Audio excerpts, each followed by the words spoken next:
hold hands and close your eyes. It's midnight, and you're listening to the Ghost Story Guys. Welcome to the Ghost Story Guys. I'm Brennan Storr. I'm Paul Bestall. This is a show where we talk about spooks, specters, and all the other things watching us from the shadows beyond the campfire. Some conversations only make sense after the sun is set, and this is most definitely one. Thanks for tuning in. This is actually number 210 this week, and we're coming to you from that tiny mountain cabin you dream about, but can never quite reach. Paul Damien Bestall, I was able to count correctly today. I'm very excited about this, but how are you doing?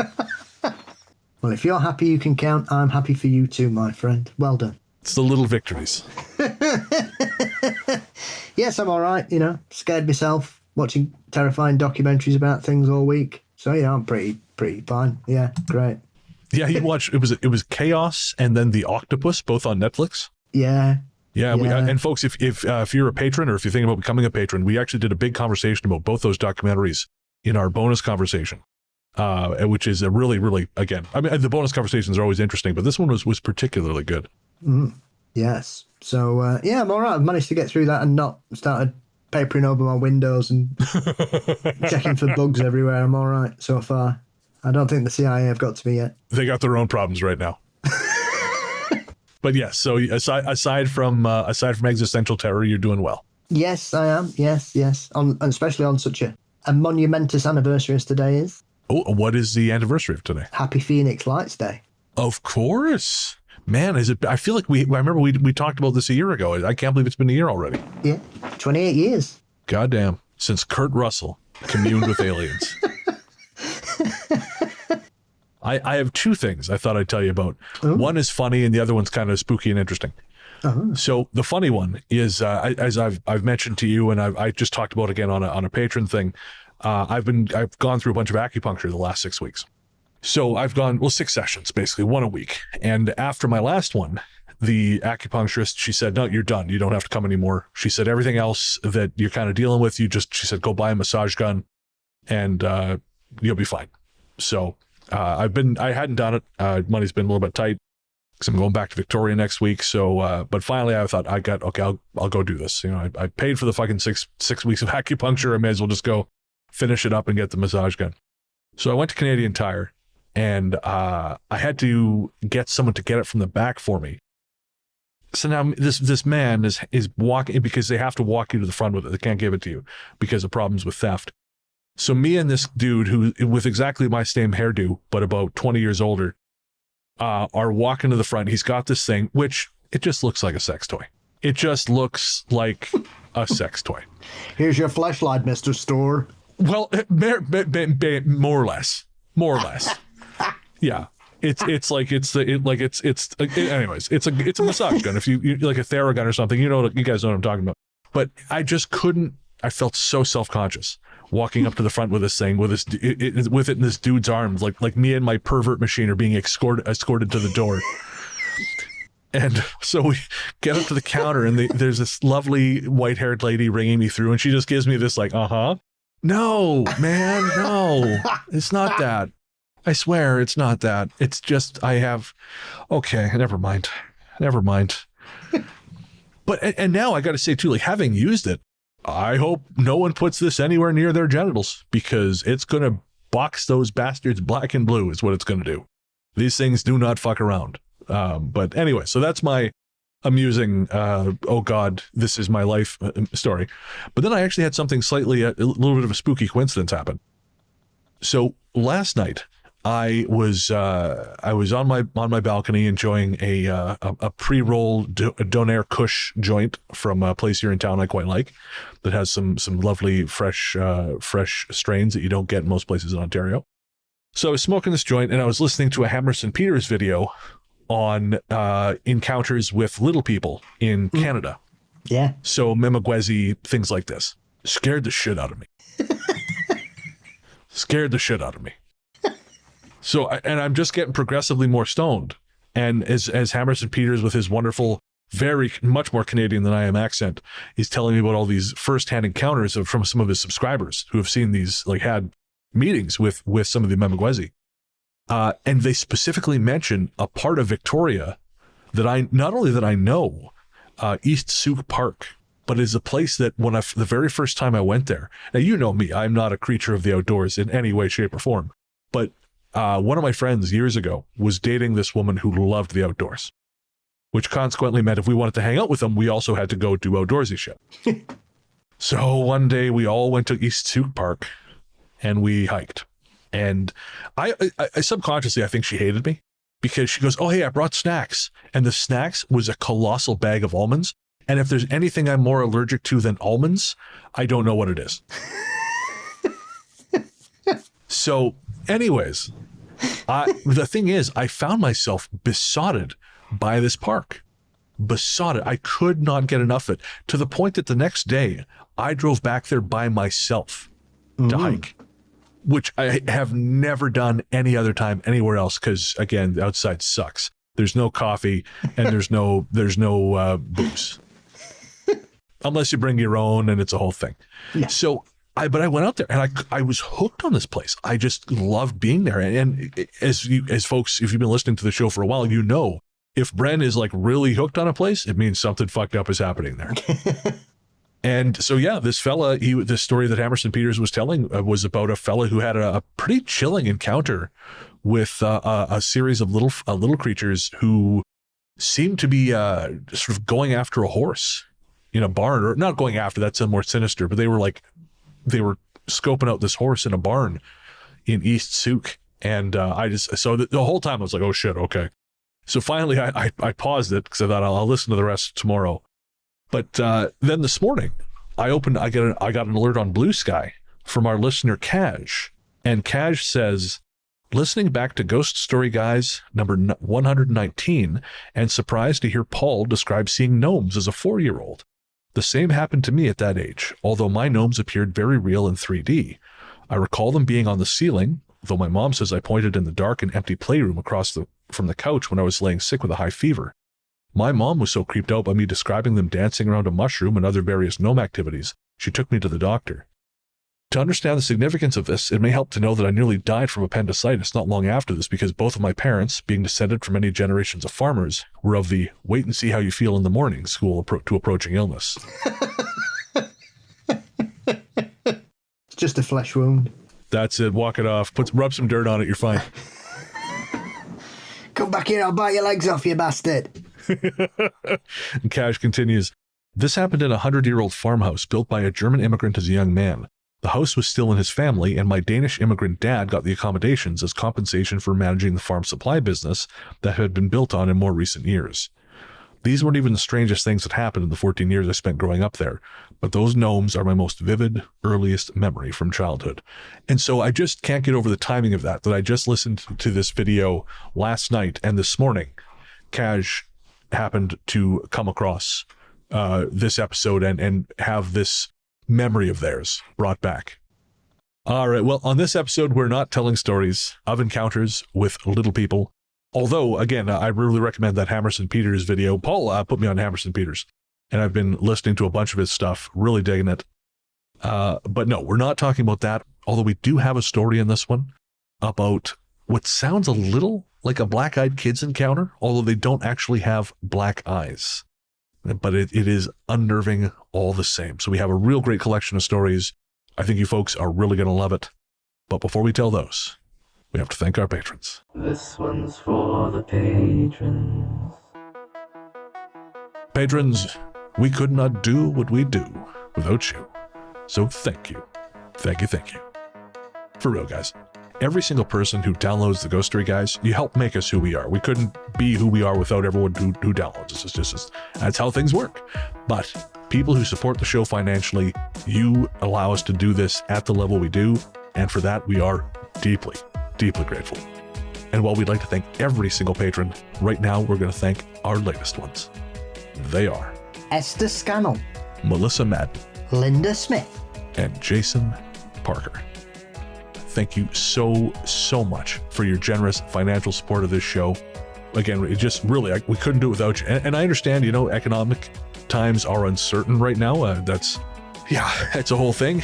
So, we recognize that not everyone has the cash to help us out right now, but if you can, it is very much appreciated.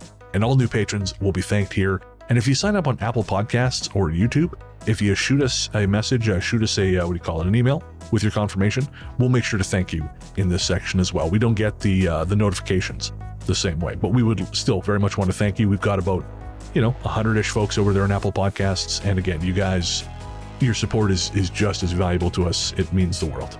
So thank you. Again, if you want to help us out, get access to bonus shows, live streams, ad-free episodes, all kinds of good stuff. Head to patreon.com/ghoststoryguys. Again, that's patreon.com/ghoststoryguys, or sign up to be a friend of the cabin on Apple Podcasts or YouTube. And last thing, if you are on an iOS device and you want to become a patron, I don't recommend you use the Patreon app on there because they have instituted a new fee that we don't get any of. Those fuckers at Apple get it. And it's ridiculous. So if you sign up on the computer and then use the app, you're fine. But if you sign up via the app, you end up paying the Apple tax, and that sucks for you. Apple sucks. Just a heads up. All right. We're going to take a quick break and be right back with the stories.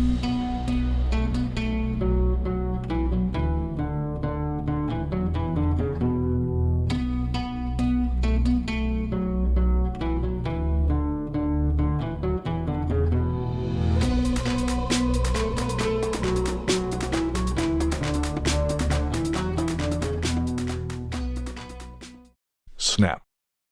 So, I'm not big into supernatural stuff, but this is weird and I like to tell this story. My wife is a photographer, uses digital equipment, and I like to follow her around sometimes with an old Canon 35mm AE1 and pretend I can take pictures. Our favorite places to go are New Orleans and Savannah. Around this time last year, we decided to do photographs of supposedly haunted houses. Seemed like an interesting subject. We had taken pictures of the Lalaurie house and several others with good stories. Well, we got to the Beauregard Keys house. It was twilight and getting dark fast. The wife took some pictures, no problem. I broke out the film camera. I took one picture before it was good and dark, then went to wind the camera and I took another picture after moving across the street for a different shot. The camera wound fine, I framed the picture, then pushed the button and nothing happened. I figured it was just old and jammed up or something, so I did everything I could to make it work. There honestly aren't that many moving parts. Still wouldn't work. So I decided, since I was almost at the end of the roll anyways, and needed to bump the ISO up to 800 or so, I would go ahead and change the film out. After winding the roll up and putting a new roll of film in, after thoroughly inspecting the camera, I tried to take another picture of the house. Button still won't push. At this point, I figured the camera was just old and showing its age and needed some work. I folded the tripod up and we started to head on our way. Once I got across the street away from the house, I idly started playing with the camera, and when I pushed the shutter button, it took a picture. At this point, I was somewhere between frustrated and excited. Either way, the camera was working, so I wound the film and went back to the place I was trying to take a photo. I pushed the button, and it took one photo, so I wound it, and then it won't take another. Very strange. I went back across the street, pushed the button, it worked fine. I took a few pictures on that side of the street, no problem. Walked back across the street to where the house was, and it wouldn't work. I have no explanation and don't want to blame it on the supernatural, but it was quite spooky, given that house's history. So I have this story in here, one, because I love talking about the time my camera would not fucking cooperate in the Lizzie Borden house, because it was exactly this. And I was using my phone, and the camera app would not work. Everyone had gone to bed. Everyone had, they'd done the Ouija board shit. And I was wandering around the house trying to take some photos for Nick. The app just kept crashing. Whenever I hit shutter, it kept crashing. And I remember I was so pissed because I wanted to take some fucking photos. I just said to an empty room, God damn it, just let it work once. Come on. And I hit the button and it worked, but it just took a flat gray picture. And I really wish I had kept that photo because I've never seen that happen with a camera since. It was just gray. And then and the next morning, same thing. It would not work. I could not take a picture anywhere in the house. The second we stepped outside, got about 20 feet away, I turned around, snap, worked just fine. I thought the camera on my phone was borked, but nope, the house just was not cooperating. So one, I like telling that story. And two, this dude sounds like an absolute fucking tool. Because I have met this person, not this person, but like this guy, where he's like, I'm not really a photographer. My wife's a photographer. She shoots digital. I just muddle around with my film camera. Here's all the details of my fucking film camera. Listen to me drone on about how film is superior to digital. But I can't say that because I'm pretending to respect my wife. I wanted to hit the guy in the head with a bat the entire time. Well, it's not every day you can meet the new David Bailey, is it? I don't know who the original David Bailey was. A legendary British photographer. Ah, okay. It's a kind of one of those 60s pasty, yeah, baby. Fight the camera, baby. Yeah. Whoa. Like that. Oh, that's it. Yeah, baby. Yeah. There's a very famous 60s scene film called Blow Up. Okay, yeah. I think it's an Antonioni film. Yeah, which I think stars David Hemmings. And that's essentially that kind of past. His role is that, yeah, baby. Oh, yeah, give it me, baby. Like right. Yeah, but see, guys like this are so bad with people. Because again, I've hung out with photographers. I've met this guy. They're so bad with people. They can't actually take photos of people. They just take photos of stuff. Now I'm bad with people, and I just take photos of stuff. But I also don't go around jerking myself off talking about the kind of camera I have. My wife's a real photographer, digital photography. Okay, so you don't take her seriously because of that. You prick. Because otherwise you wouldn't have mentioned. Yeah, doesn't mention the kind of fucking doing it, is it? Well, that's it, right? No, it drove me crazy. It's not even a man or woman thing either. It's just like again the subtle shade, digital photography in quotations. I just follow it behind her with my fucking here's the mic and model. Oh, I gotta up the ISO. I gotta change film. Shut up, you fucking nerd. Yeah. Well, one of my listeners gets photos published in Vogue. That's pretty sweet. Yeah. He's a very talented man. And one of those sickeningly beautifully sexy, trendy people as well. He's just got it all. God damn it. So hello, Mark, if you're listening. You lovely Hello, man. Mark, you beautiful bastard.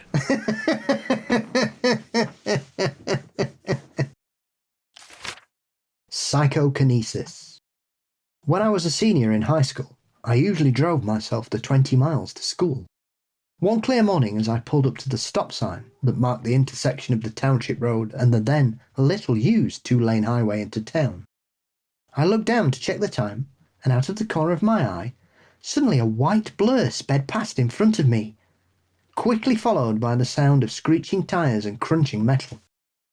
Thinking someone had crested the hill too fast, lost control and crashed, I threw the truck in park, flipped on the hazards, and jumped out to see if someone needed my help. As I scanned the ditches, it quickly became clear that there was no one there. No vehicle, no skid marks, no tyre tracks through the grass, no hole in the fence, there was no damaged trees, nothing. As I got back into the truck, I remember thinking to myself, that's weird. I pulled out onto the highway and continued on my way, keeping an eye out in case the mystery driver had broken down or pulled off further down the road. But I didn't see anything out of the ordinary until I got to school. The minute I pulled into the parking lot, my ex-boyfriend's younger brother and his best friend came running towards me yelling, "We need to borrow your truck, there's been an accident." Now, this was a small town, so I was friends with both of these guys, despite them being a couple of years younger than me. I was used to them jokingly asking to borrow my truck, and they were used to me replying that would only happen when hell froze over. But that morning, I knew something was different. They weren't joking. They seemed frantic. Even though it meant being late for my first class, neither of them were in any condition to drive, not that I would have let them anyway, and I had first aid training and they didn't, so I told them to get in and tell me where we needed to go. My ex's brother started jabbering about my ex, then stopped himself and turned to his friend and said, "Well, you're the one that saw what happened, you tell her." He'd been on the school bus coming into town from the opposite direction when, as they came down the steep hill into town, he saw my ex's white Mustang in front of them. He'd watched as my ex had lost control on the corner, slammed on the brakes, crashed through the guardrail, and went over and down the embankment. By this time, we'd reached the crash site and been reassured by the tow truck driver who was already on scene that my ex wasn't hurt and that someone had already stopped to pick him up. So the boys and I headed back into town. Yet something was bothering me. Something other than the detention I'd earned for being late to chemistry class. The timing and the distance, the flash of white, the screech of tyres, the crunch of metal. How had I seen a car accident from over 20 miles away? The following year, I wrote up the incident for a college parapsychology class I was taking. Yes, it was a real course, and yes, it was awesome. Saying that since I couldn't be absolutely sure whether the crash and my vision of it happening simultaneously or not, I didn't know whether to attribute it to precognition or remote viewing. When I got the paper back, below the grade the TA had scrawled a comment in blood red ink. There's a third possibility. Psychokinesis. You mentioned that this was your ex. If you still held some subconscious anger towards him, maybe you didn't see the accident. Maybe you caused it.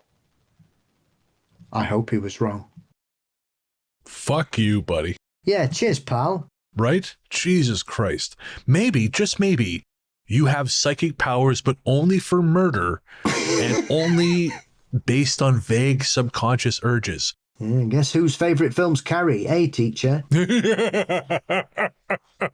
Every time something bad goes or something goes wrong in his life, he's like, my goddamn ex-girlfriend. Damn it, Janet. No, I hate that shit. I really hate that shit. It's like a weird new agey workaround to make everything your fault. You know, like if something bad happens to you, oh, your vibes are off. I do think there is something to like attracts like and all that shit, but also dirtbaggy people are attracted to good people because they want to fucking manipulate them and extract value from them. Yes. And sometimes bad shit happens. And again, maybe she does have a connection. Maybe she was aware of this, you know, one of those weird things where sometimes we have knowledge that we don't have because things got mixed up. You know, like when I was living in Montreal and Nick and I were lying in my room and we heard the couple upstairs having a fucking hell of a fight. And we heard him storming out and her crying. I went down because I told the front desk, I'm kind of worried about whoever lives upstairs. And the next morning we found out the fight was upstairs, but it was on completely the other side of the floor, on the opposite side of an elevator shaft. There's no way we could have heard it, but we did. But I don't think like I fucking caused that fight with my mind powers. Maybe you have unresolved feelings towards your upstairs neighbors and you psychically put them at odds with one another because apparently you're Professor X. Like you and I were talking, as I mentioned in the Patron bonus, about sort of the souring of the hippie movement and the new age movement at the end of the 60s. And I think that's where a lot of this shit comes in because again, it starts to become really predatory and really like blamey and just, it's like, oh no, the vibe, it can't be the movement that's wrong. You're just bringing the wrong vibe. No, man, this is all bullshit. And it eventually just crumbled. And that's how these things work. Yeah, you got to be careful with stuff like that. You scratch under the surface of a lot of new age things and there's some very unsavory things at the heart of them. Yeah. Oh, 100%. Yeah, actually, I was just listening to the second half. Well, this isn't new agey, but the second half of the Behind the Bastards on the Zizians. And it all starts off with this like vague motions in the direction of altruism. But you scratch even a micrometer beneath the surface and it's just lunacy, absolute lunacy. And it's always someone going, no, this is the highest and best good. It just also so happens that the highest and best good aligns with everything I think and believe. What luck? How fortuitous. Yeah, man, you know, it's like I'm intuitive eating. My body just needs pizza right now. It just needs a lot of pizza and like whiskey and you know, it's just luck. Those also happen to be things I fucking enjoy. What a coincidence. Spooky, man. Man, the heart wants what the heart wants. That's basically, it's like Lake Placid. When you remember Lake Placid, when it opens, Bridget Fonda, boy, we're really current with this episode, 60s mod photographers in fucking Lake Placid. Hey, we can't help being well read, my friend. That's right. Yeah, I can't help being on the cutting edge of pop culture with 26-year-old movie references. Yeah, I have also dropped a Monty Python reference in it just to keep it current. Yep. There we go. Yeah, no, we're right on top of it. The kids love this show. Kids of all ages, as P.T. Barnum once said. But yes, I do think it's fascinating that this person had the vision though. Like, I think that's really interesting. And it does, again, like whenever this kind of stuff happens, it raises the question of exactly how subjective reality might be, like maybe because there was a connection to this ex. And so that just kind of allowed her to sort of hone in on whatever intersection of shit, of realities where this was going to happen eventually. I kind of understand where she's coming from, because I have to say, when I had my precognition of my friend's car crash, I tussled with the ramifications of it afterwards. And one of the things that went through my head was, did I cause it because I said something bad was going to happen? And it did. Oh, interesting. But I very quickly realised that, no, I didn't. You tried to prevent it. You didn't try to cause it. It's not the same thing. Yeah. Yeah, that's it. Yeah, no, you also do not have godlike powers. Well, not for those reasons. We're not going to talk about those godlike powers on this show, Paul Bestel, because I don't want those thoughts in my head. Well, yes, as someone pointed out to me at work yesterday, don't you think it's ironic you lost your virginity on Halloween, Paul? Would it be ironic, or it's like expected? Oh, I wasn't a particularly spooky person at the time. It's just how it fell. It was always there. It was always there. I just ignored the signs. That's it. You tried to escape your true nature, and it just clawed it like Michael Corleone in yet another brand new film, Godfather 3. It just pulls you right back in. Fuck. Anyways, here's Wonderwall. The lady. Okay, my parents swear that this is true. When I was a newborn child and my parents were young, we lived in a small house out in the country. One night, my mom awoke to the sight of a woman sitting at the foot of their bed. She didn't appear ghostly, but more like a real woman. She was wearing a long flowing nightgown and had long, wavy brown hair. It startled my mother, but for some reason she couldn't seem to make much of a sound. The woman then proceeded to stand up and walk out of the room. My mother jumped up and quickly ran after her. The woman walked through my open nursery door and up to my crib. She reached down with one hand and let out a ghostly giggle. My mom freaked and ran toward this woman, who up and vanished. Not dematerialized, just vanished. My mother quickly checked on me and instantly began to question her sanity. She accredited it to some sort of postpartum depression. A few nights later, it happened again, exactly the same way. My mom then began to realize that she had something a little more supernatural on her hands. She wanted to tell my dad, but being the skeptic he was, she figured he would laugh it off and call her crazy. About a week later, my mother woke up to the sound of my dad jumping out of bed and quickly fleeing the room. She got up and gave chase after him, only to find him standing in my room with a very puzzled look on his face. "You saw her, didn't you?" my mother asked. My dad was quite frantic, realizing what he had just seen. Weeks and months went by, and the woman still made appearances.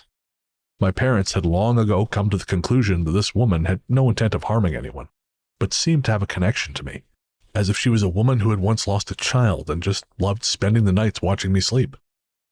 A year had passed, and my parents decided to move out of the house. They were renting it. They needed something bigger because they were about to start trying for another child. A friend of my father's was looking for a place to rent and decided to move into our vacant house. My parents never told them of the woman.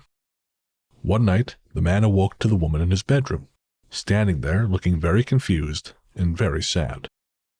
The man freaked out and ran out of the house. He grabbed a pry bar and ran back in. The woman was gone, and to our knowledge, has never been seen since. I still, to this day, wake up in the middle of the night, feeling that someone is watching over me. Fetch. I moved into a house about 3 years ago when I was married. It's not that old, built in 1991. But there was an odd moment at the closing when the broker said something about disclosing any incidents of death in the house. And the sellers got a little edgy and reiterated that they only had to disclose deaths caused by something other than natural causes, and that there weren't any. I'm sorry. I don't want to be the guy who breaks in, but already I'm like, okay, so you have to tell us what happened now. No, only under these very specific circumstances. So someone died here is what you're saying. I didn't say that. Nobody knew how they ended up in the tumble dryer. All 6 pieces. Well, my marriage was on the rocks before the move, and this house was kind of a final attempt for us to be happy together. But it failed, and the wife had moved out within 6 weeks of us moving in. So I found myself living there with my black Labrador, with no furniture except a bed in the bedroom and a beanbag and an elliptic trainer in the front room. Not having any furniture and being too broke to buy any, my dog and I took advantage of the space by playing a lot of fetch in the house. So one night, I'm lying on the beanbag watching network television on my 9-inch TV VCR combo and tossing the ball across the room into the kitchen for the dog over and over, when suddenly he comes to a sliding stop right where the kitchen table would have been, back pedals on the slick floor, and launching into a flurry of barking and growling at the air. Now I'm sitting there dumbfounded, because I have a completely unobstructed view of all of this, and there's nothing there. I walk over to where he's at, pick up the ball and hand it back to him, and he hurriedly and nervously backs out of the kitchen and back into the living room as fast as he can. As soon as we're in the living room, he's back to playing like nothing happened. As a test, I throw the ball again, and he freaks out as soon as he's in the kitchen. Once again, there's nothing there. I walk through the entire kitchen looking for anything that could be setting him off, and there's nothing. Obviously, I'm going to keep throwing the ball into the kitchen to try and figure out what's going on. And he nervously growled a little the third time, but he did get his ball, and after a couple more throws, it was like it never happened. Weird. So a few nights later, I'm washing dishes, and I set a cup on the counter. It slides right across the entire length of it. Well, that was a freaky poltergeist moment, so I pulled another cup out of the water, set it again on the counter, and it too slides, but not as far. I chalk this up to the cups being wet and hydroplaning on the counter or something, because maybe it's not quite level, but I'd never been able to repeat the results, which is even weirder. A few days later, I'm running on the elliptical trainer. I had my shirt off, just feeling the burn, trying to run off some stress as such. Well, all of a sudden I felt someone put their hand on my back. I jumped up like a foot in the air and almost fell off the damn machine. And of course, there was nobody there. I was a little shaken up, but I got back into the rhythm and refocused. Not 2 minutes later, I felt it again. That was enough of the elliptical for me that night, and it freaked me out enough that I have actually never run on it with my shirt off again. However, in the past year, aside from that front door having a tendency to open on its own, I haven't experienced any other freaky incidents. Oh, well, that's all right then. Totally fine. And since no one explicitly was murdered in front of the realtor in the house, everything in there is totes cool. Absolutely. Yep. California law states that if I see someone torn in half by lions in front of me, I have to report it to the buyer.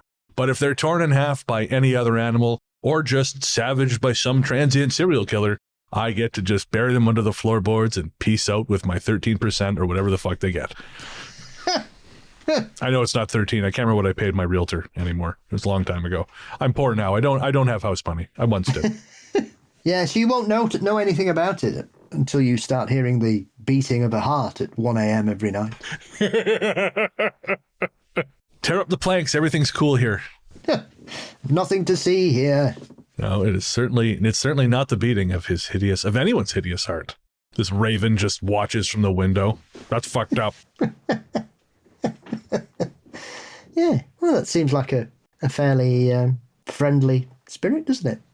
If not a little bit handsy. Yeah, that's it. It's a little bit it's the Pepe Le Pew of okay, maybe that's probably a little more handsy than this spirit would be, but I was thinking, like, what's benign but handsy? And I realized Pepe Le Pew is actually not that benign. That's pretty gross. No, I'll leave you to dig that hole, my friend. Nope, I'm done. I learned from the horse thing. or the elephant penis thing. I've learned no more digging. You need to just focus on good characters like Bugs Bunny. That's right. Bugs, but not problematic in any way. Nope. Everything's good. Speaking of everything not being good, and Edgar Allan Poe are very subtle references there. I watched a film last night or night before last called The Mansion of Madness, and it is I think it is a French film. No, sorry, it's a Mexican film. But it was based on a Poe story I'm not familiar with. I'm just gonna look it up really quick. Yes, it is based on the Poe short story, The System of Dr. Tar and Professor Feather. Have you read that one? No, I haven't. Yeah, neither had I. But the movie is really good. It's sort of that trope where someone hears about a sanatorium off in the countryside that has very unorthodox methods but gets results. So they go to check it out, and the methods are not good. And in time, you come to realize the method is not what they had been told it was. And I don't want to, I don't know who's going to fucking go seek out Mansion of Madness, but I don't want to ruin it. But it was surprisingly effective. It's a lot of the visuals were inspired by Alejandro Jodorowsky. Of course, like Holy Mountain and the famously like his version of Dune that never came to be. But yeah, anyways, really creepy shit. Just kind of Poe adjacent. Thought I'd throw that out there in case anyone is looking. I think it might be streaming somewhere, Mansion of Madness, but it's worth a look. It's a Mexican film, but it's originally filmed in English. So if you're not into subtitles, you can still watch it. And yeah, it's not scary, but it's creepy. Yeah, there's a lot of those sanatorium stories. I know they all blame it on sort of some of the practices that went off in the past, but there was a case fairly recently in the States where somebody had promoted this wellness clinic, and essentially it was starvation. That was her treatment. Oh, God. Because she was also anorexic, and she was basically starving her patients to death. And people started dying too regularly. It was a pair of sisters who broke the case because one of them died while they were there. And she was arrested, and she ended up getting something like 4 years or something ridiculous for like corporate manslaughter or some other bollocks. Yeah. And then they let her out, and the first thing she did when she got out, she set up another wellness clinic. Shock. But thankfully for all the people, she ended up succumbing to anorexia. And so she died before any more of her patients could pass away through her strange methods. But essentially, she was giving them like water, and they had one biscuit a day. Oh, man. It's such a horrible disease. I know some people in my family have struggled with anorexia, and some friends of the family as well. It's a horrible, horrible thing. Yeah. And very rare you hear that kind of situation, though, where someone is suffering from it and then wishes to push it into other people. That I just blew my mind. From what I understand, that's actually there's a subculture. I think it's called like pro-ana or something, and it's like it's basically like evangelists for anorexia. So people who are kind of pushing this crazy, like skinny, thin is in kind of thing, like that old those fucking idiots that talk about they only eat light. No, not those guys. These are. It's not woo. It's just sick. It's just, yeah, it's really weird. And to be honest, I grew up in an era where like to be skinny was everything, especially for women. But, as someone who was overweight, and I've always kind of had struggled with disordered eating, it's something I've only really gotten under control in the last couple of years of my life. But like that was really a toxic culture to grow up in, right? Like I remember I used to read lads mags, like Maxim and shit like that. And the women, when I look at the pictures now, they like the hip bones are exposed and they're so skinny. And it seemed like we were making great strides and leaving that shit behind. But I really feel like now with shit like with stuff like Ozempic and Wegovy, all these inhibitors, I guess, or I don't know exactly how the thing works. Well, it seems to be that kind of, they like to promote positive body imagery, which we should do. Everybody's different shapes and sizes, and it is what it is. But now they also go, but if you really want to be thin, you can use this. Yeah. Yeah, exactly. But we like you the way they are, but if you change your mind, here's a Ozempic. All right. Yeah. Just in case. But yeah, you keep being you, but you can still get thin. All right. Yeah. But if you want to be you while skinny, here's something. It's going to make you throw up all the time or shit yourself. Yeah. Watch this documentary about it called The Substance. Oh, such a good movie. Such a good movie. It was GLP. It's a GLP-1 inhibitor, guys. I fucked that one up. It's semaglutide. I think is like the what do you call it? Like the generic name. I think, but it's a GLP-1 inhibitor is the product. Yeah. Well, they've just started rolling it out here in the UK. So. Oh, that sucks. Well, no, that's not true because apparently it's very good for treating diabetes, which is the purpose of it. Yeah. Julie's got some. Oh, okay. But she's diabetic. Oh, I didn't know that. Well, I hope it works because I know Soraya. I think he's talked about this on his show, so I don't think I'm telling tales out of school. But Soraya, he's I think pre-diabetic or diabetic, and they had him on it to control his blood sugar, and it really fucked him up. Like he had a very, very strong reaction to it. So I think he's off it completely now. But some people seem to be, have better results. But again, for controlling blood sugar, wonderful, But, and even again, if you've got disordered eating as part of a wider plan to help control that, like I'm open to that. But the way I see it being used is just, hey, now we can get back to the beauty standard that destroyed an entire generation of young men and women's expectations of body image. Cool. Yeah. This is great. I'm glad we're moving backwards. That's good. I remember watching a documentary about anorexia here in the UK about 15 years ago, and it broke my heart. Yeah. I couldn't believe some of the things that they were saying. Like there was one girl who was so enmeshed in the whole culture that she had convinced herself that there were calories in water and therefore she could only sit bits. Oh, jeez. And she was down to like 6 stone. And it really, really affected me a great deal. Yeah, man. I feel you. I do. Like I said, whenever I watch stuff about people who are either really skinny or really obese, my heart goes out to them. My heart breaks because I know what it's like. I know what it's like to eat your feelings. I know what it's like to feel shitty and dejected and alone and be like, well, if I have a pizza, I'll feel better. Yeah. And it's like, you do, but you don't really. Yeah. Because it just catches you on the other end. Like a long time ago, I mean, what the fuck, I'll talk about it. It's been a short show so far. Long time ago, I was with a friend of mine in Victoria, and I had to buy some clothes. And I've always, up until this point in my life, I've always hated having to buy clothes because I would always have weird proportions. I just my legs are kind of short, but my waist was big. And sometimes my thighs, especially when I was really doing a lot of heavy leg lifts, my thighs were really big. So I would have to buy bigger pants, and I would always feel really guilty because I was like, oh fuck, I got to buy size 44 pants. Not because that's my waist, but because otherwise my thighs won't fit. And it's always been a really upsetting experience to buy clothes. Again, it's only in the last couple of years since I decided to take control of this stuff and just find ways to make it work for me, and where I've okay, now I can wear clothes that I'm comfortable in and I think also look good. And I've also just come to recognize that off the rack shit doesn't always fit for everyone. It's not there doesn't have to be a value assigned to it. But anyways, my friend and I had to get some clothes. So we were downtown Victoria, we were in the Bay Center, and I couldn't find anything to fit, and it was always such a fraught thing to be in that changing room, looking at yourself in the mirror, which I never like doing anyways, at the best of times, and having to look at yourself and be like, nothing fits. I can't find anything that fits right. And I would get hot and sweaty, and it would just break my heart. It would just fuck me up. And this day I couldn't find anything that fit, so we left. And I walked across the street to the tobacconist. I bought a cigar, and I sat there and I just smoked it and kind of felt my feelings.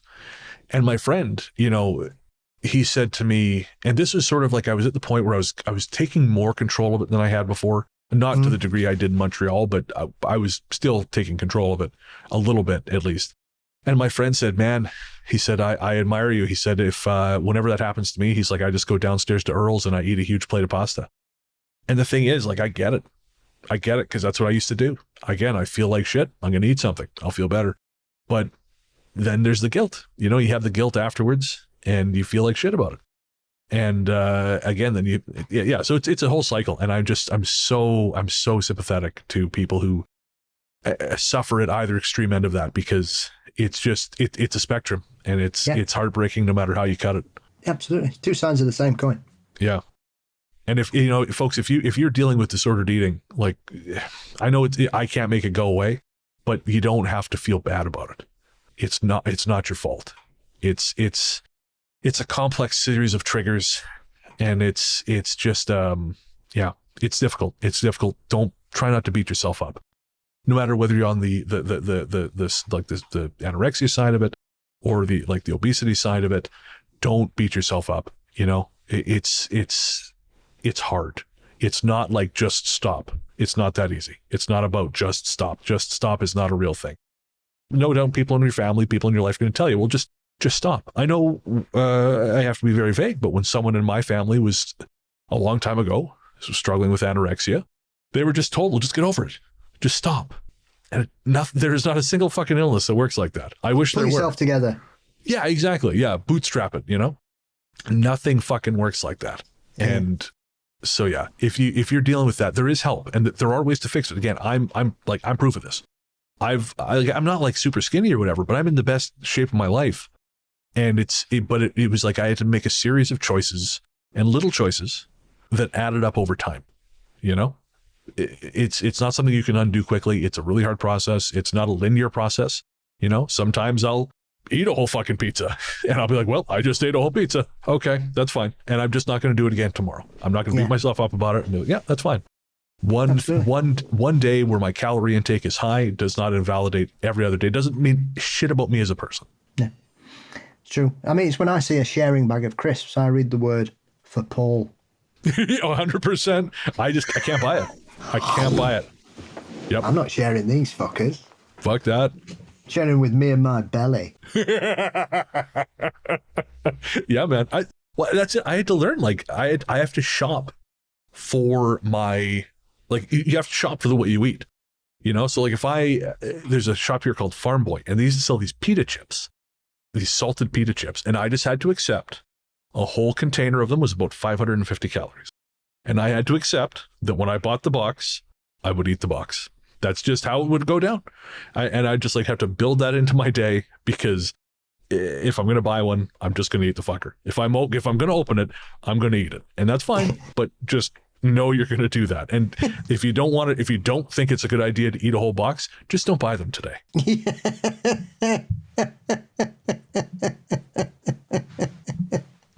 All right. Well, now that we've gone from murder to crooked real estate agents to Edgar Allan Poe and then heartfelt discussion about eating disorders, we are going to take a quick break for some ads.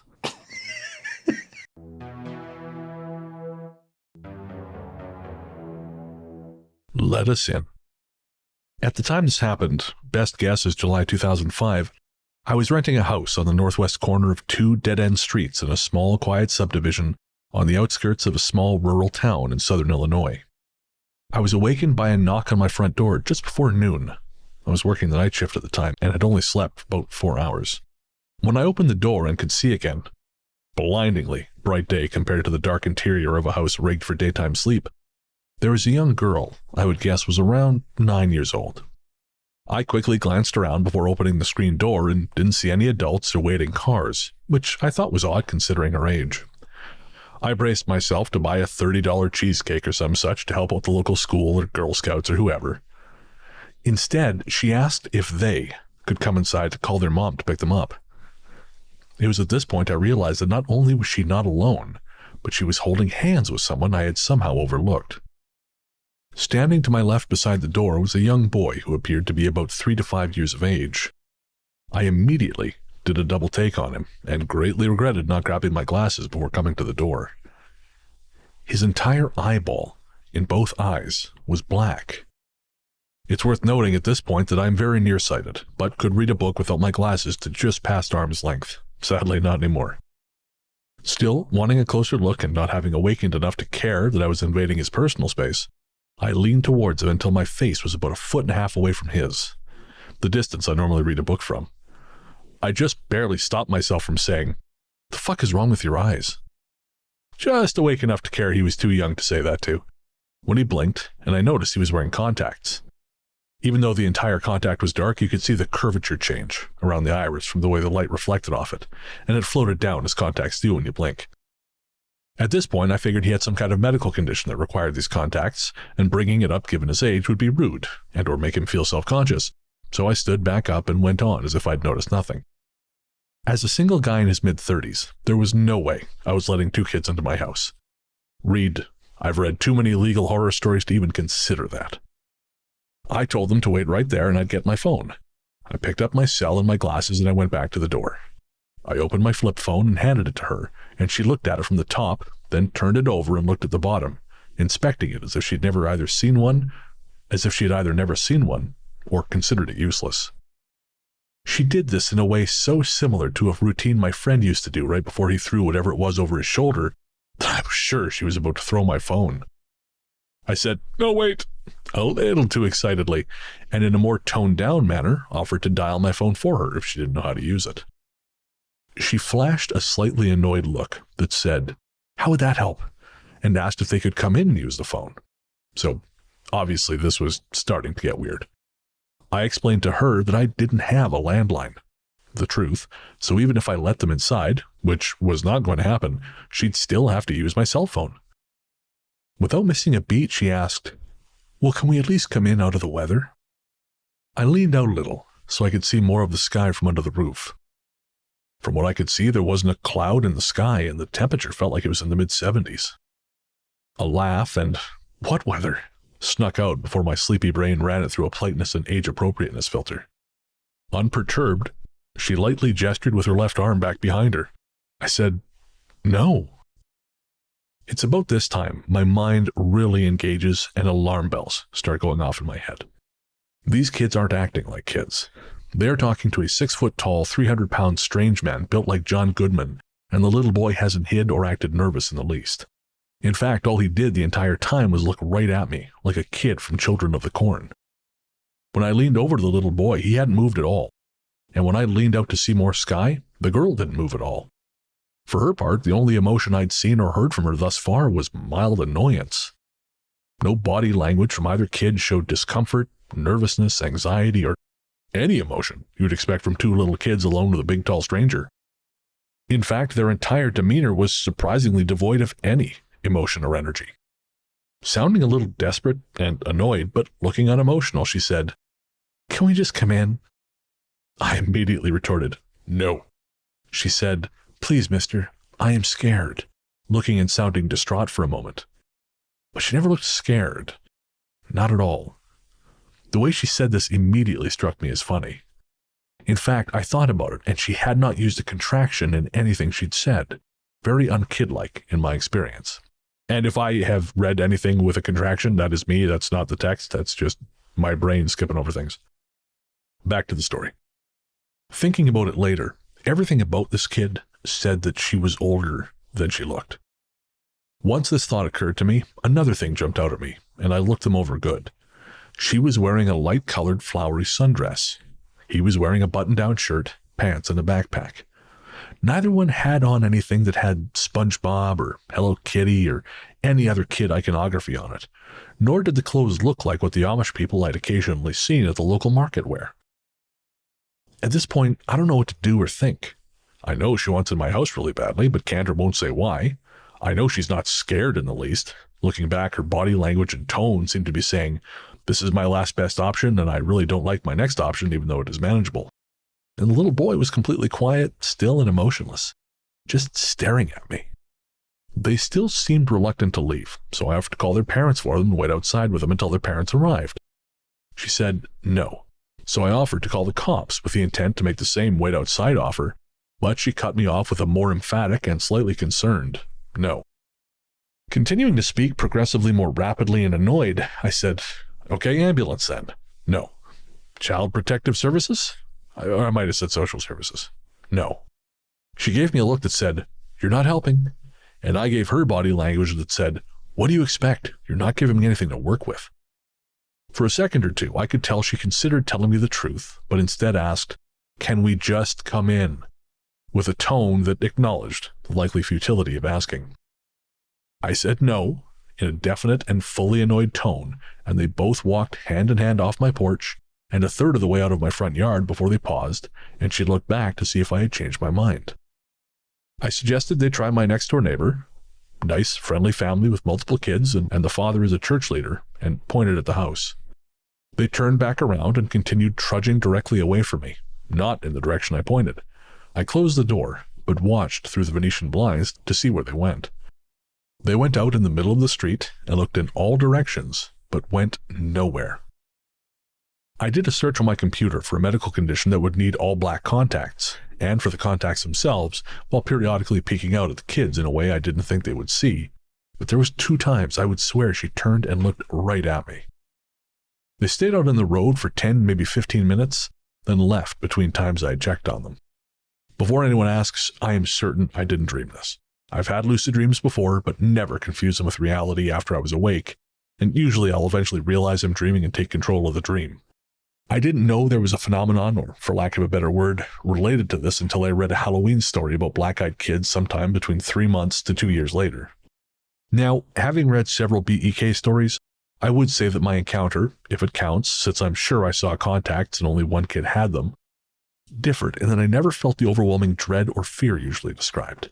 I was never afraid of these kids, but I was good and creeped out. I still am. I never felt that these kids were acting or coached somehow. I realized too late that I should have called the cops anyways. I had decided to call the cops if they were still there when I looked the last time, but they weren't. But at the time, I had a poor opinion of the local cops and wasn't convinced I'd truly be helping. More than anything, I just wish I knew what the deal was. I really can't come up with a scam or motivation that makes sense. Like a joke would require a camera or something, so I don't know. And Paul, I have to know what you think of this one. Intriguing. Yeah. For some reason, when I was talking about it earlier, I thought there was no BEK connection. I thought this was someone who didn't know about it, so obviously I had forgotten that last part of the story. But the presence of contacts on a child that small seems very strange. Yes.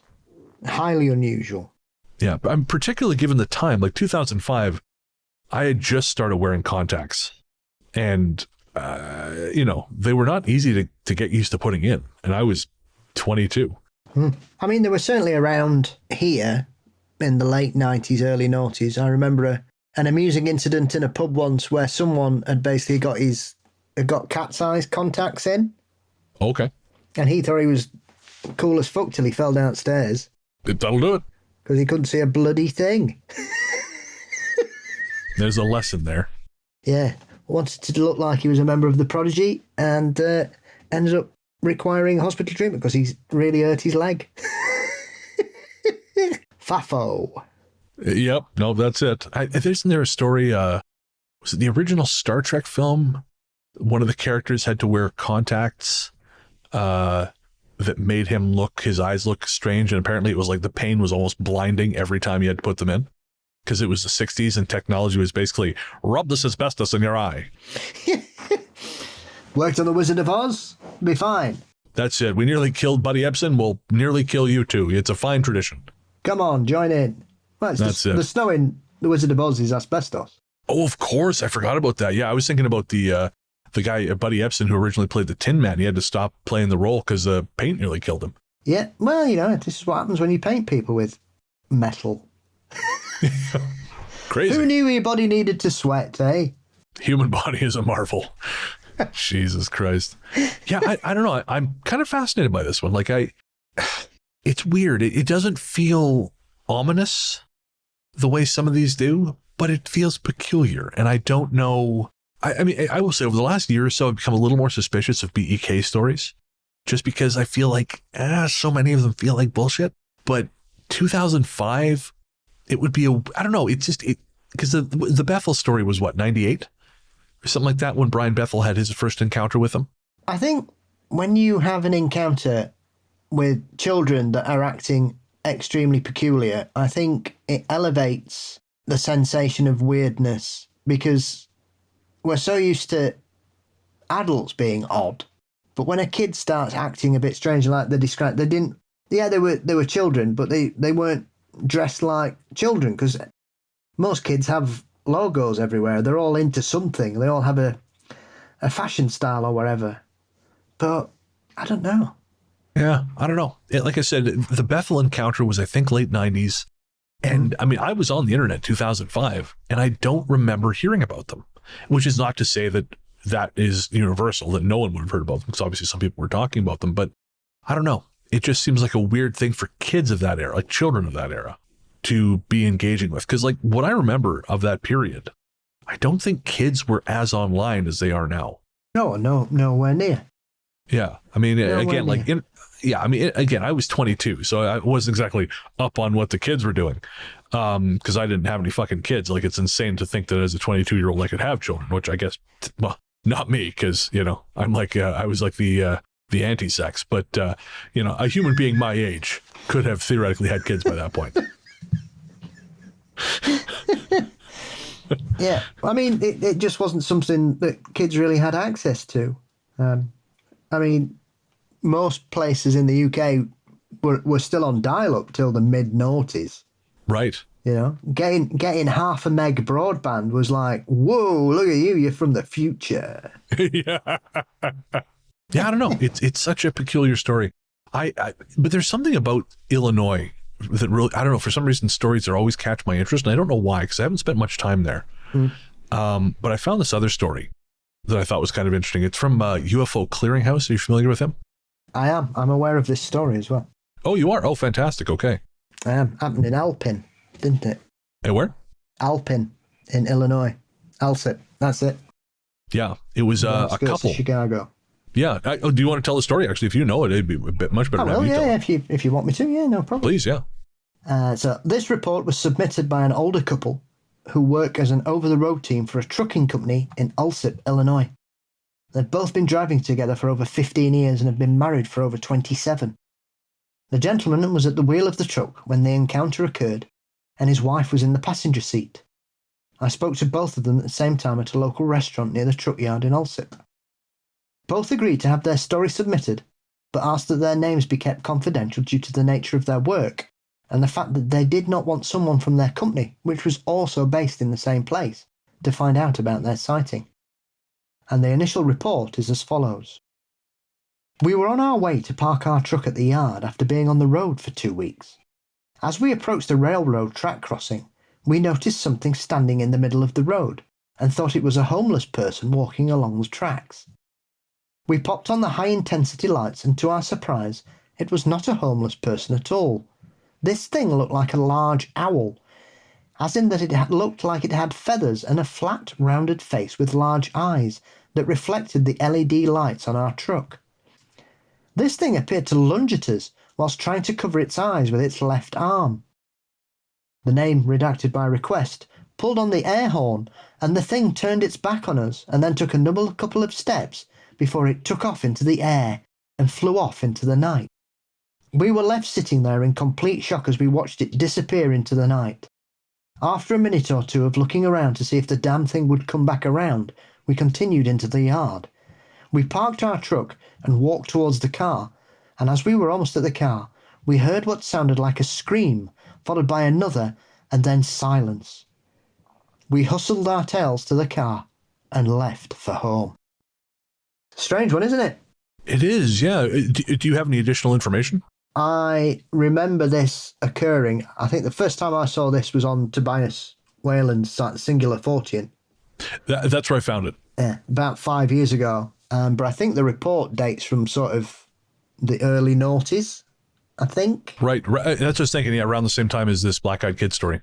But I know Tobias ended up finding another witness from the same area in a different year who also saw a giant owl-like creature very close to where this couple saw it.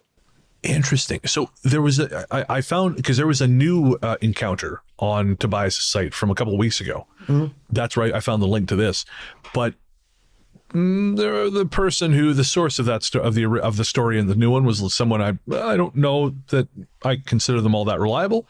So I clicked through the other stories until I found one that was not from that person. Paul knows exactly who I mean. Yeah. Yeah.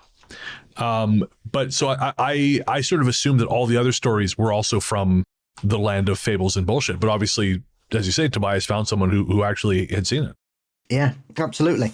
Well, I mean, it's interesting because I know Tobias is co-authoring a new book on this particular subject, which is going to be released later this year. Oh, no kid. He's doing it with Richard Estep. Oh, wow. Okay, that's a very cool combination. It is. And I will be talking to them both about it later this year. I will be listening. So they are still coming in. I know Richard's actually been up to hang out with Tobias and go to some of the sites and dig into stuff. So there are going to be some new reports included in the book. Oh, fabulous. Oh, I'm excited to hear that. Because like I said, most of the reports I saw linked there were from, again, a less than reliable source. So I was like, well, maybe just they're all. But then I saw this one from UFO Clearinghouse and I thought, okay, well, maybe not. Well, yeah, I mean, obviously Tobias did cover some of these on the Unsolved Mysteries as well last year. Oh, okay. Because they did a whole episode about the Chicago Mothman. And so this is the thing, they're using the term Mothman, but there seems to be a variety of winged creatures that people are seeing in that area, even dinosaurs. There are reports of people in Illinois seeing pterodactyls and pteranodons and pterosaurs this century. And of course, the local tribes have started. The Piasa bird is probably one of the most famous flying creatures of Native American mythology, which is based in Illinois. So the state has a history that goes back millennia in regards to weird creatures being seen in the skies. Okay. Well, I wonder what's Mike Cleland doing these days?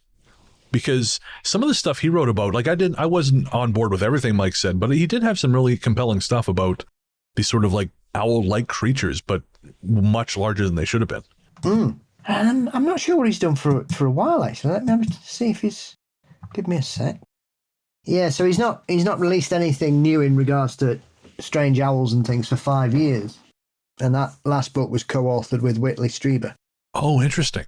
Huh. But since then, he doesn't seem to have... He released a paranormal thriller a couple of years ago, but other than that, he's not written anything else in regards to strange man-sized creatures.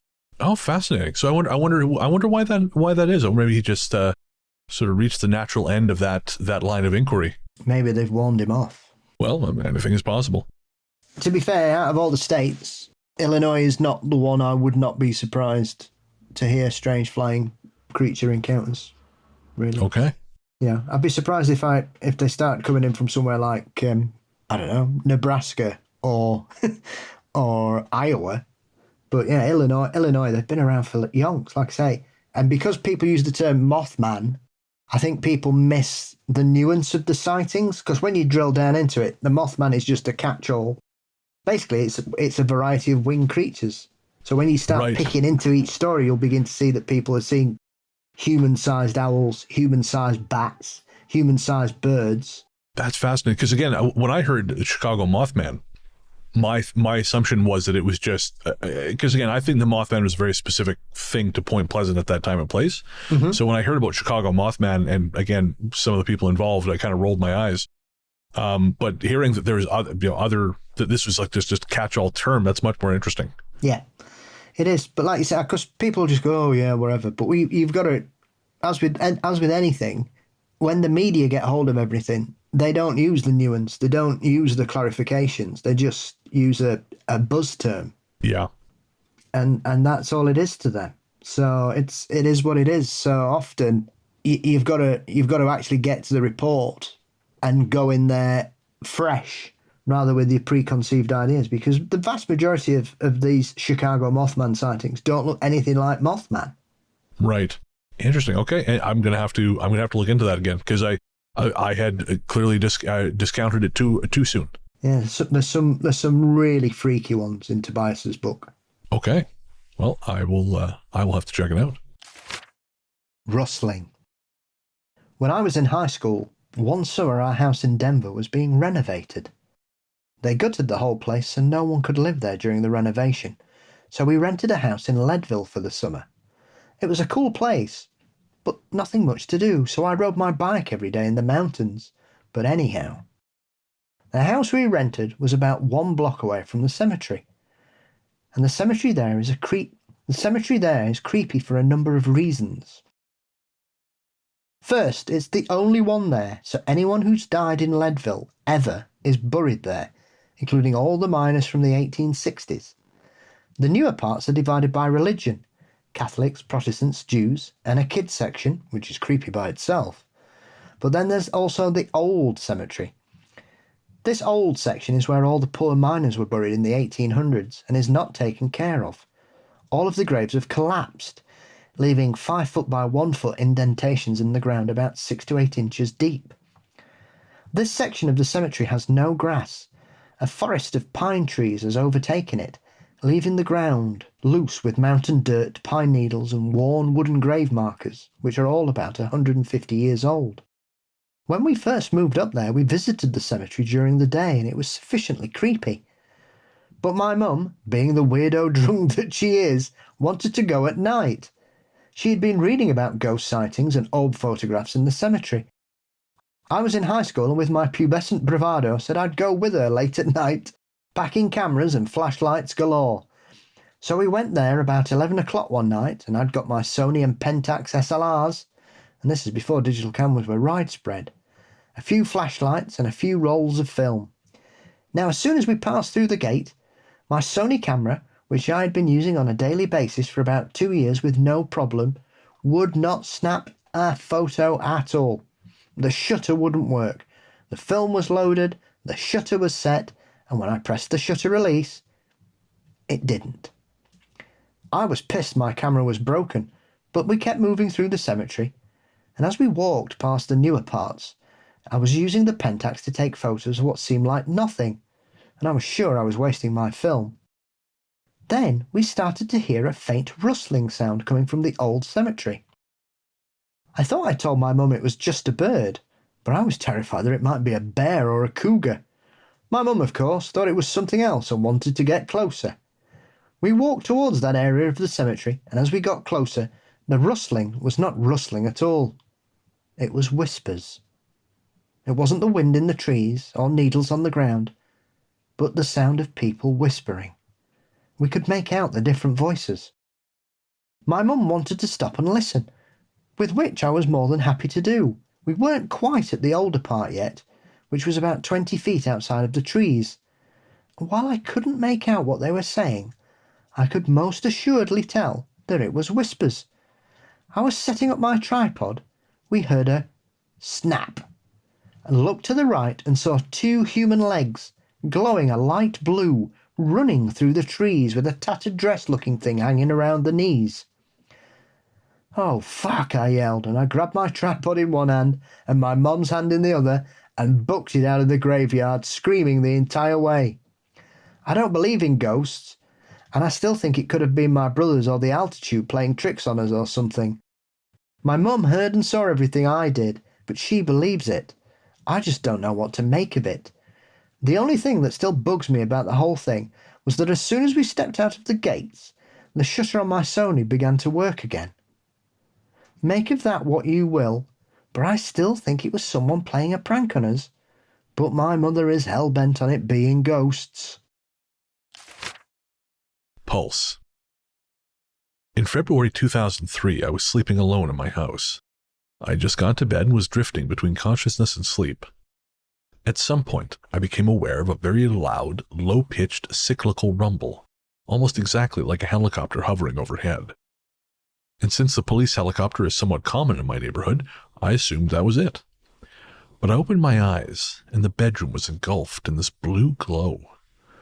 My bed was in the corner, and I was facing the wall, but I then felt this presence in the room, and immediately began to panic. I tried to turn over and look toward the center of the room, but my body wouldn't do it, no matter how hard I tried. In what seemed like several minutes, I gradually eased from panic to a sense of almost medicated calm. I could feel a pulsing sensation radiating from my head into my lower body. The pulsation was in sync with the rumbling noise. Suddenly, both the noise and the light were gone, and I was awake and conscious. Sounds like a classic waking dream. But here's the part I can't explain.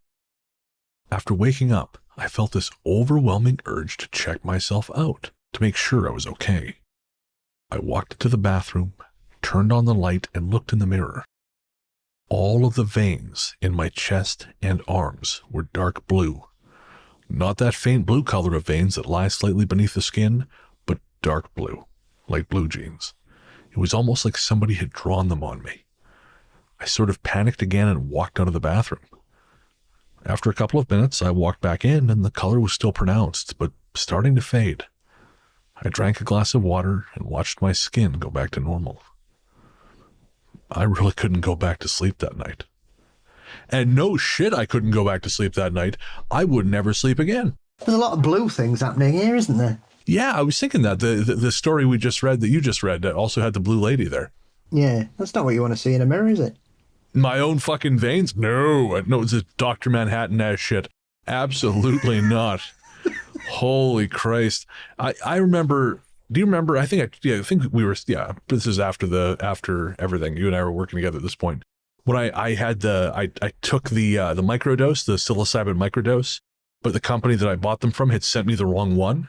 So it was, instead of having psilocybin and I think it was like ginkgo biloba is usually what it's mixed with. It was mixed with a bunch of B vitamins and a shitload of niacin, which of course makes your skin burning red hot. And I was just sitting in my house panicking because my fucking head and arms were red, like fire engine red. I thought I was dying. I had no idea why this was happening. And then, make some phone calls and they're like, well, it sounds like you've had a large dose of niacin. Well, I haven't, so far as I know. God, it's terrifying. So if I was watching my veins, I would just assume this is the end. It's also very sort of Invisible Man-esque. Yeah, it's all the way bad, man. Like, if you're going to abduct me or do stuff, fine. Do stuff. But don't return me with my veins sticking out. Well, we all know what happened to Griffin, so you don't want to end up like that. Griffin? The Invisible Man. Oh, there we go. I was like, Brian, the dog from Family Guy.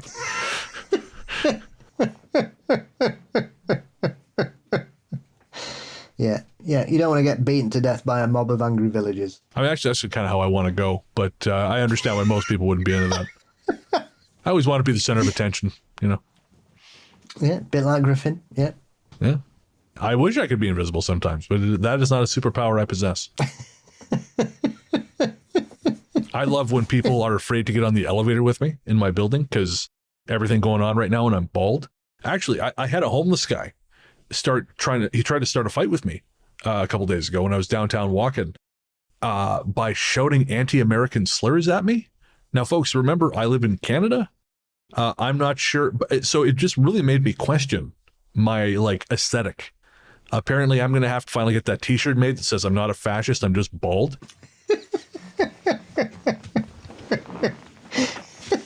I'm like, look, man, I'm pretty harmless. I'm in my 40s. I'm too old to be trying to start fights with anyone. You could always start dressing as a Mountie. That would probably put an end to that kind of abuse. I don't know if it's worth it. Because then you're going to become the guys. Like we just had this post on the Instagram a couple days ago that I put up. It was every town has a guy.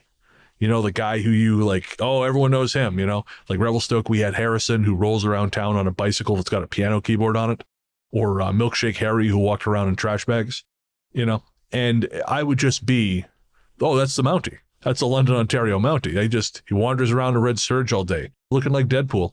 It's a real weird thing he does. And I would rather just pass slightly under the radar. That'd be nice. I feel like dressing in all red, like M. Bison, might produce the opposite effect.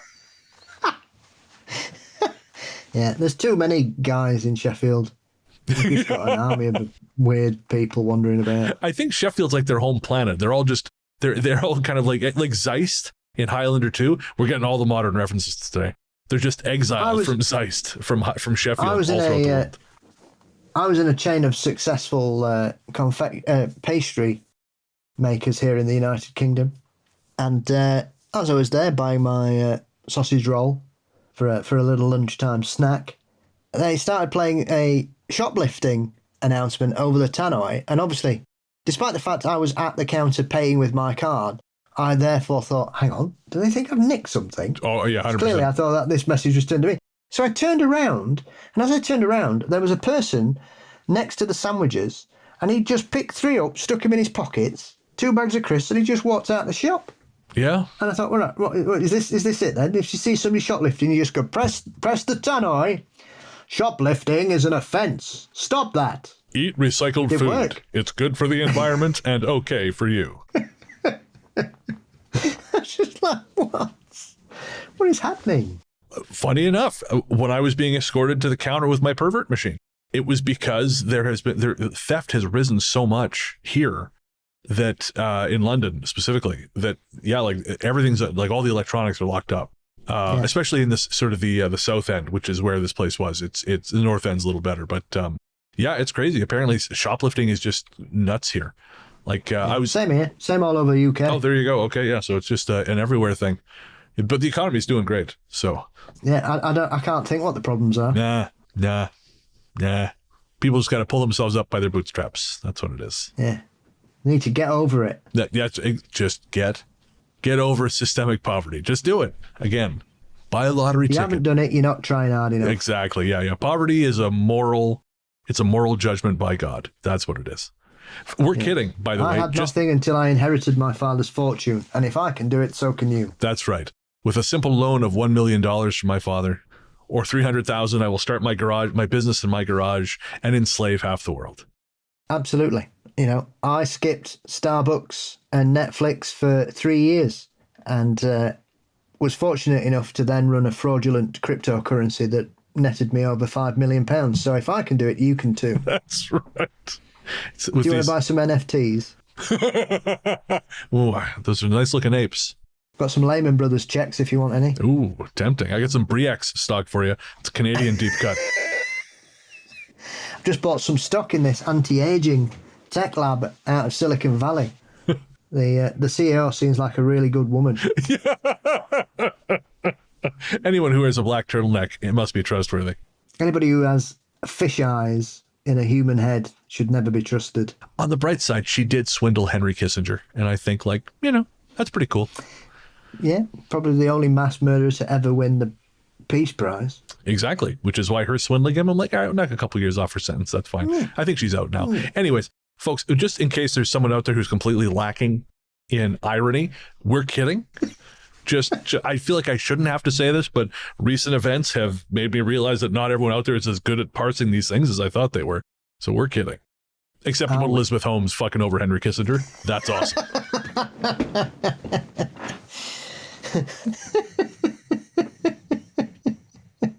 This seems like a great time for an ad break. This is not at all inconsistent with our values. We're gonna throw to the sponsors. Get some ads for NFTs. There we go. Yeah, who knows what they're. If just for the record, folks, if you ever hear anything in those ads and you're like, this doesn't seem consistent with our values, you're probably right. They're not. They lie about shit all the time, so they can, because they know people will exempt certain things, so they'll lie and tag things with, give things like advertising classification tags that are not true. So if you hear something that you think, man, I don't think Ghost Tree guys would be down with this, you're probably right. But look at it this way. We're spending their money, and you're smart enough not to buy their garbage, so they lose twice. Win-win. Exactly. That means we all win. Here's some ads.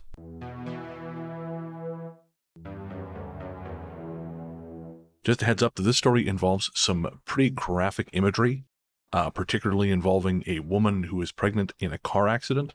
It's not too bad, but it's bad enough I thought, should probably put a little bit of a warning here. Sarah. It's 100% true story, this.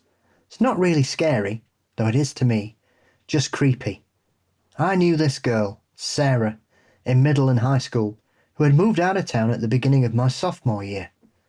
We'd been pretty good friends, and I kind of had a thing for her, but I had a girlfriend and never approached anything with her, because as far as I could tell, she just wasn't romantically interested in me at all. You're like a brother to me.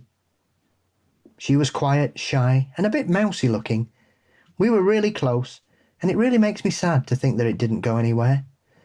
After she moved, we stayed in contact for a while, but eventually we just went our separate ways, as she now lived 8 hours away. During my senior year of high school, on a particularly warm Friday night, I had this really, really creepy nightmare. I was riding in a truck with Sarah, and she was really pregnant and crying. The next thing I knew, we were in a warehouse or a barn of some sort with meat hooks hanging down. She was bawling, telling me how much she loved me, how she was scared and didn't want to go, how she was so scared and wanted me to hold her, and that if I held her, she could stay and everything would be all right. I woke up, went into my kitchen and got this really, really sick feeling in my stomach. It just felt like something wasn't quite right. It was about 2 a.m. and it was a bit chilly in the kitchen, and I felt like I was being watched and figured I just had goosebumps, which I attributed to just having woken up from having this creepy nightmare. I've never really been superstitious or easy to spook, but I didn't sleep the rest of the night. I went over to a friend's house, and let's call her Erin, for lunch, and she'd been particularly close to Sarah. This was something I did on a pretty regular basis, as her place was only 5 minutes away, and she was one of the closest things I had to a neighbour, being living outside in the country, and was one of my best friends. I hadn't told anybody about my dream, not a soul, but what she told me will haunt me for the rest of that life. That morning Sarah's sister had called Erin, and Sarah was dead. The night before, at around 1:30, Sarah had fallen asleep at the wheel and ran off the road in her truck, which was old, sturdy and had no airbags. She'd hit a huge support beam on the side of an auto garage right on the side of the road, going about 65 miles an hour. The steering wheel split her stomach open, killing her and her unborn child. She was about 6 months pregnant. Her sister had been in the vehicle with her, and yet only had a few cuts and bruises. She was crying and I was too shocked to react. And Erin told me how Sarah had always had a thing for me. She said she'd always loved the way I gave her a hug more than anything, because I give badass hugs, and had shared with her that I was her first love, and had always wanted me to break up with my girlfriend to be with her, but she thought I'd be happier with my girlfriend and didn't want that to get between us. We ended up breaking up during my junior year, as it was one of those typical high school relationships, which is why she acted so romantically disinterested. I was speechless. So, yeah, that was a lot. So I'm going to bring it up with this statement that occurred to me, that given trends of the last few years in the adult entertainment world, I feel like You're Like a Brother to Me is not the deterrent it once was. So I think we need like a better way to sort of dissuade romantic interest. Like You're Like If I owned a dog and they became a human. Okay, there we go. Well, you know what? No, well, anyways, this narrator seemed kind of gross. There was some stuff that we didn't read because it just made him sound worse. And honestly, I got to say, the sister being like, she really wanted to be with you, bro. I just feel that just felt a little bit like, I will tell you this if you leave my house right now. You're not like a brother to me. Get the fuck out. Yeah, that's right. You're like, the stuff at the bottom of the sink came to life and then tried to kiss me on my lips. That's how I feel about you right now.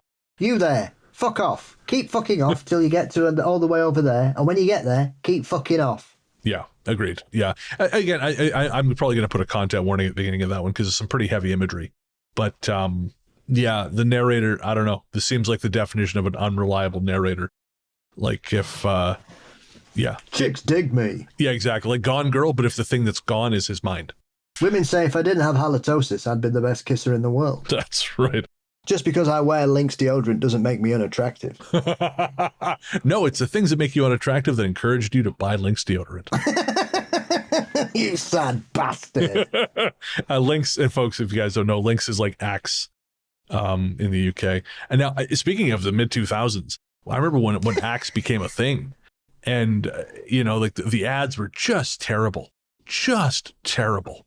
Like, folks, if you're one of the, we don't have a huge section of young people in our audience, but if you're one of them and you weren't coming of age, or even if you were a young kid around that time, you don't know how foul the culture of the mid-2000s was. Like right now, there's a lot of nostalgia. Like, man, remember the mid-2000s? And I do it too, because I was 22 years old and I wasn't like always staring death in the face. But like in terms of just the culture, people were so fucking mean.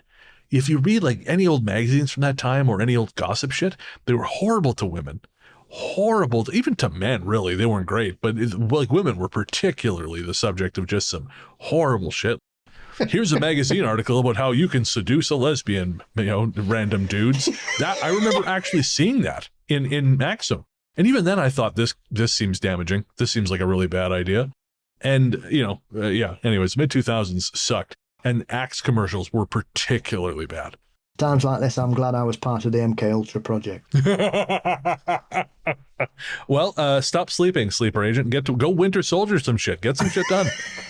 Homecoming. How do I got to say? Zabrednik, go. I have to wait until we have the first lunar blood moon of the year that enables the Count Saint-Germain to regain his full sentience. that seems fair. Yeah. As long as you do that and then you're back by Thursday, because we got a show to record. No, I'll be fine. It's a week. It happens in about 7 hours here. Perfect. Fantastic. That's great. Okay, yeah, no, as long as remember, Wednesday next week, not Thursday. So kill everyone and then come back by Wednesday. No, I'll try my best. I'll see what I can do. I mean, going on that story I told you off air, I don't want to really suggest things like this. That's true, yeah. And much like the psychokinesis story, Paul must be careful what he wishes for. Don't point that at me. It's not my bag, baby. All right, guys, that has been our show. I hope you enjoyed it. We are going to take a quick break, and we'll be right back with all the stuff that always comes in the C segment. You know what we're talking about.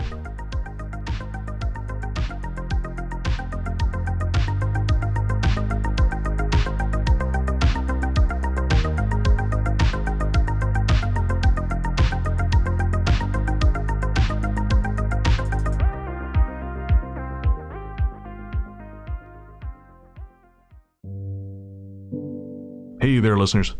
Before you reach for that skip 15 seconds ahead button, I promise you this isn't an ad. We wanted to take a minute to talk to you about mental health.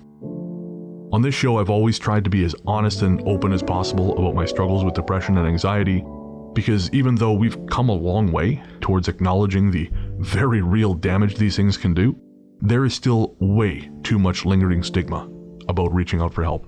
And when you start to feel like there's no help, it's easy to start feeling like there's no hope. But Paul has joined me today to remind you there is always hope and there's always help.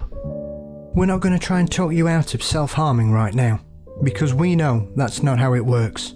Instead, what we wanted to do was tell you something now and hope that should things get bad, you'll remember it and make a phone call or send a text message before you make any permanent decisions. As someone who knows all too well just how important mental health can be, it's never too late to reach out. In Canada, the number to call is 133-456-4566. In the USA, the new number to call is 988. That's 988. In the UK, the number to call is 116123, or text SHOUT, that's SHOUT, to 85258. In Australia, the number to call is 131114. However bad shit seems, it will pass. And no matter what your brain might be telling you at any given moment, and believe me when I say I know this intimately, there are people who love you and people who care deeply about how you treat yourself. Should a time come when you find yourself despairing, please know that we've both been where you are, and there is a way back to the world. Take care. Welcome back. The Ghost Story Guys are Luke Greensmith, who helps us find our stories. He's also host of the Luke Lore podcast, available everywhere fine podcasts live. Tanya Downing, who manages our Facebook community. Sarah Kent, who manages our Reddit community. Don't forget, we're on Facebook as The Ghost Story Guys Finally Made a Group, and we're on Reddit as r/Ghost Story Guys podcast. Our paranormal conductor is Mr. Brennan Storr. And my friend and co-host is, of course, the one, the only, the inimitable Paul Bestel, the paranormal Johnny Carson himself, host of Mysteries and Monsters. Paul, what's coming up on M&M? I'm taking a trip to New Jersey to go on the hunt for some of the locale's most notorious and probably undiscussed hauntings, which is quite eye-opening because it's a state, I think, that gets overlooked quite a lot when it comes to strange things, even though it's a state that's had some rather historical incidents. Like, do many people know that that's where the Hindenburg blew up? I guarantee you they don't. Well, it did. There you go. So how do you feel about that? Indifferent. I think enough time has passed. I've come to terms with the Hindenburg. That's quite possibly the most terrifying live broadcast ever in the history of the 20th century, I think. Yeah, 100%. Yeah, it's very affecting, folks. Check that shit out on YouTube. It is still, well, I mean, 9/11 is up there, but yeah, it's they're neck and neck, so to speak. The thing that amazes me is that people survived that. That is true. Yeah. And a dog. Thank God for that. And where can everyone find you online? You can find Mysteries and Monsters across most social media platforms and all podcast sites. Fabulous. I'm Largely the Truth on Instagram, Threads, Blue Sky, and Letterboxd.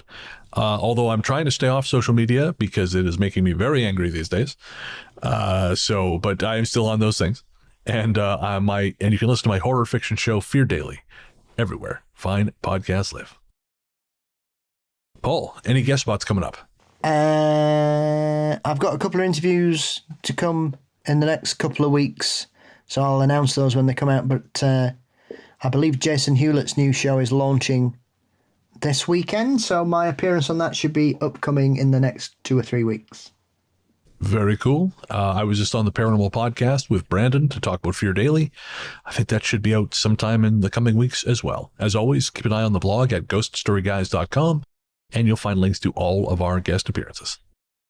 And as we said at the top of the show, we could not do this without our subscribers, patrons, Apple Podcasts, and YouTube members. We really are indebted to you so very, very much. And if you would like to join one of those fine communities, getting access not only to early ad-free shows, but bonus shows, extra conversations between me and Paul, our monthly live stream, as well as our Ghost Force shoutouts, which happen every second story episode on the odd numbered shows. So episode 209, 207, 211. Head to patreon.com/ghoststoryguys. That's patreon.com/ghoststoryguys, or sign up to become a friend of the cabin on Apple Podcasts or YouTube. And of course, we know that money is tight right now, and if you would like to support us but you can't, do us a favor, rate us on Spotify, leave us a review on Apple Podcasts, anything you can do. Those things are also very, very helpful and very much appreciated. If you'd like to pick up some Ghost Story Guys merch, head to our website at ghoststoryguys.com. You'll find t-shirts, mugs, stickers, all kinds of cool stuff. And again, that's ghoststoryguys.com. Our theme song, Radio, Into the Darkness We Go, is composed and performed by Peter Kursov of Pizzanta Music. Find more from him by searching for Pizzanta Music wherever you get your tunes. Pizzanta Music is streaming courtesy of Night Harvest Recordings. That is, of course, the Ghost Story Guys house label. And if you want to learn more about that, head to our website at nightharvestrecordings.com. And I guess that's going to do it. Well, we'll be back next week. But until then, into the darkness we go.